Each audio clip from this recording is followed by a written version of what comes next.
আজ আমরা যাকে সঙ্গে পেয়েছি তিনি বাংলাদেশের সাবেক প্রধানমন্ত্রী শেখ হাসিনা।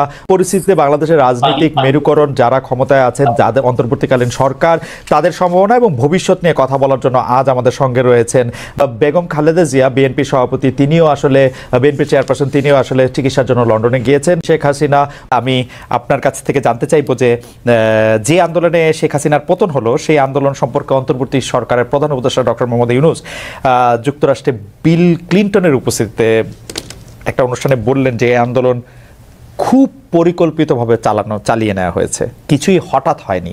আমরা আপনার কাছে একটু জানতে চাইবো যে আপনার জ্ঞাতসারে কিংবা অজ্ঞাতে এই আন্দোলন কি শুরু থেকেই কোটার আড়ালে সরকার পতনের আন্দোলন ছিল? চক্রান্তটা শুরু হয়েছিল সেই 2022 সাল থেকেই। কিছুতে আমাকে ক্ষমতায় থাকতে দেবে না। আর বাংলাদেশ যখন উন্নত হয়ে গেছে, যারা এই সুদখোর ইউনূসের তো বহুদিনের লালায়িত স্বপ্ন, আর তার মদতদাতা আজকে এটা প্রমাণিত।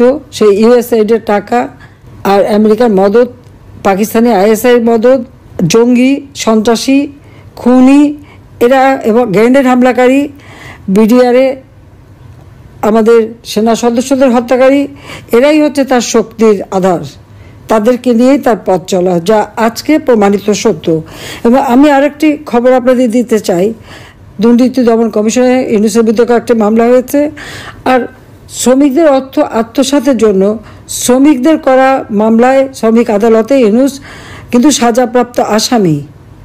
সে কিন্তু একটা কনভিক্টেড আসামি এবং সে চক্রান্ত করে, সন্ত্রাস করে, জঙ্গিবাদকে সহায় করে এবং অপপ্রচার চালিয়ে সে ক্ষমতাটা দখল করেছে।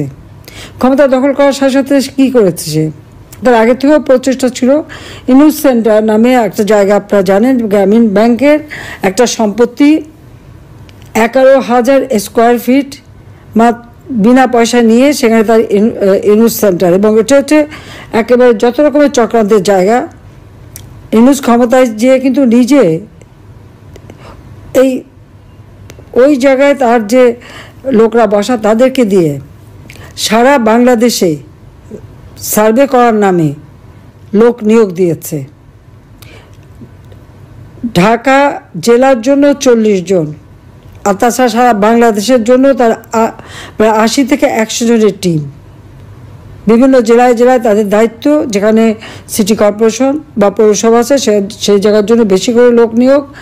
এবং ইউনিয়ন পর্যায় পর্যন্ত সে লোক নিয়োগ দিয়েছে, যাদেরকে সে টাকা দেয়। তাদের হাতে মোবাইল ফোন, একদম স্মার্টফোন, তাদের হাতে কম্পিউটার এবং সমগ্র বাংলাদেশের সমস্ত তথ্য দিয়ে তারা পাঠায়।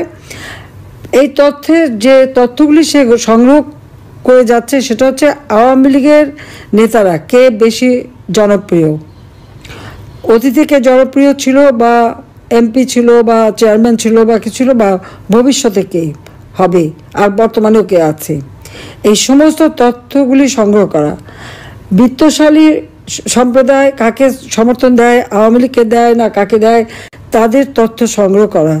এবং আওয়ামী লীগ, বিএনপি, জাতীয় পার্টি, জামাত কার কোথায় কি অবস্থা, ভোটের কি অবস্থা, এই সমস্ত তথ্য সংগ্রহ করার জন্য তার কিন্তু এজেন্ট নিয়োগ করা আছে।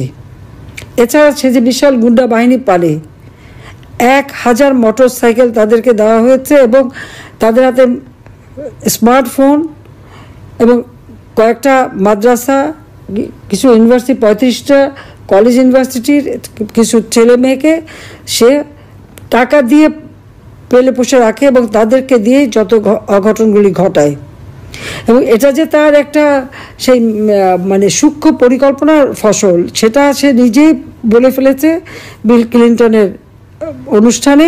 খুব খুশি মনে হাত বা নাচিয়ে বলল যে এটা এখানে ছাত্র না, জনত না, এটা হচ্ছে তার ম্যাটিকুলাস ডিজাইন করা মাস্টার মাইন্ড দ্বারা এই এমন ঘটনা ঘটিয়েছে যে শেখ হাসিনাকে ক্ষমতা থেকে হটিয়ে সে অবৈধভাবে জোর করে ক্ষমতাটা দখল করে নিয়েছে, মানে ডাকাতি করে ক্ষমতা নেওয়া।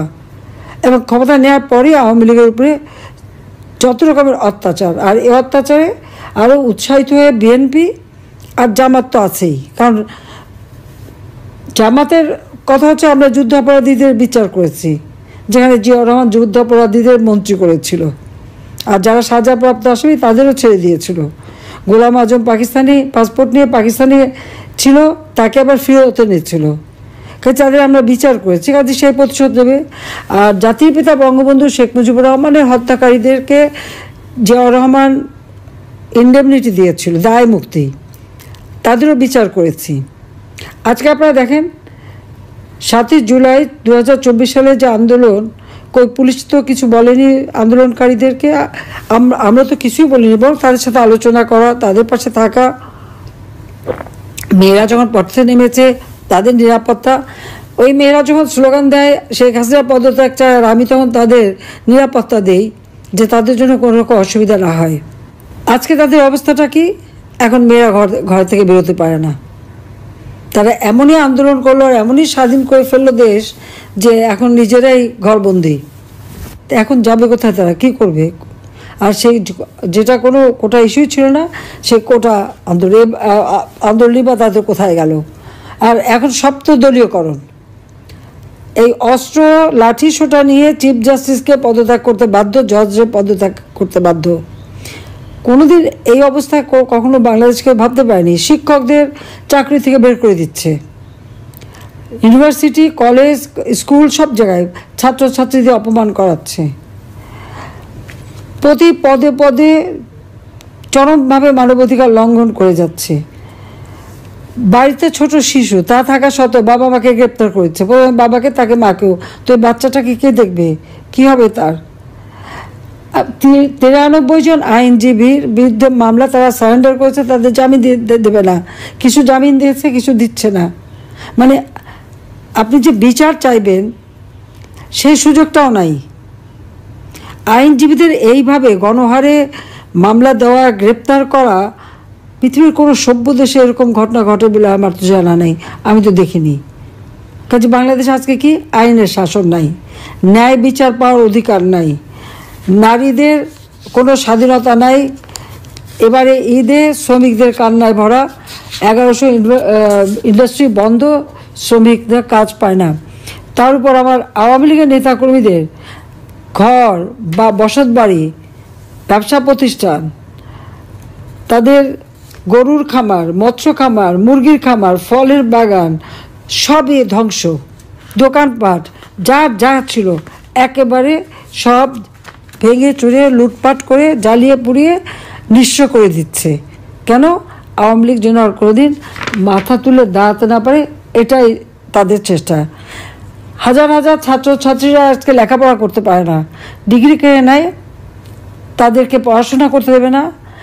একটা মেয়ে পরীক্ষা দিতে গেল, তাকে কিভাবে লাঞ্ছিত করলো, তাকে যারা মারলো, চুল ধরে টেনে মাটিতে ফেললো, পুলিশ দাঁড়িয়ে থাকলো, সেনাবাহিনীর সদস্য দাঁড়িয়ে থাকলো, অপরাধীদের কিছুই বলল না। আর যে মার খেলো সে মেয়েটাকে ধরে নিয়ে জেলে পড়লো। এই পুলিশ, সেনাবাহিনী হোক, প্রশাসন হোক, জনগণের ট্যাক্সের টাকায় তারা বেতন পায়। আর তাদের সকলেরই আমি কিন্তু জীবন মান উন্নত করে দিয়েছি, বেতন ভাতা বাড়িয়ে দিয়েছি। কিন্তু এখন কি দেখলাম, তাদের কাছ থেকে জনগণ ন্যায় বিচার পেতে পারে না। এটা কোন ধরনের অবস্থা? একটা ইউনিয়ন পর্যন্ত এজেন্ট লাগিয়ে দিয়ে হাজার হাজার টাকা কোটি টাকা খরচ করে ইউনুস এখন কীভাবে আওয়ামী লীগ, 14 দল, মুক্তিযোদ্ধা, তাদেরকে নিঃস্ব করে দেওয়া, তাদেরকে ধ্বংস করে দেওয়া, সেই চেষ্টাই করে যাচ্ছে।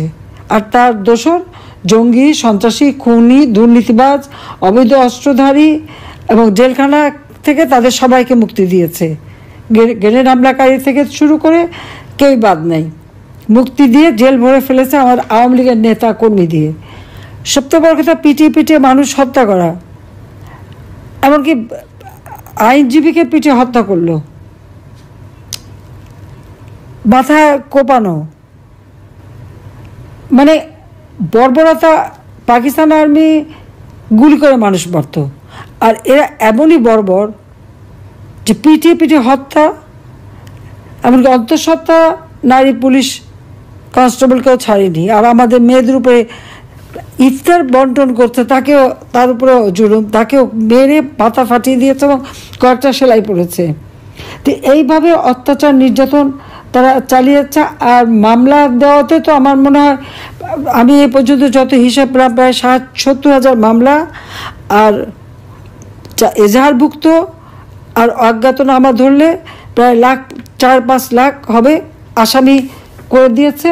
কারণ আমার বিরুদ্ধেই তো কতগুলি মামলা, 288টা মামলা, তারপর আর একটা দিয়েছে রাষ্ট্রদ্রোহী মামলা।